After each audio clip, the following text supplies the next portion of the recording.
Assalomu alaykum, hurmatli tomosha qilayotgan do'stlar.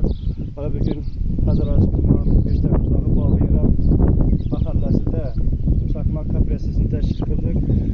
Shu yerda bir konti, bir mahsulot deb nom olgan shior ostida biz Xalq banki bilan birgalikda 10 gektar yerga tarvuz mahsulotlarini ekdik.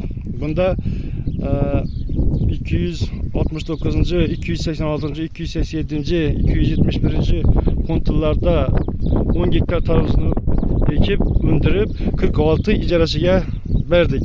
Mahsulot yetishtirish davri 128 kunni tashkil qiladi. Miqdori 350 tonna bo'ladi. Xudo xolasa har bir ijarasiga 30 milliondan haqiqiy sof daromad kirib keladi.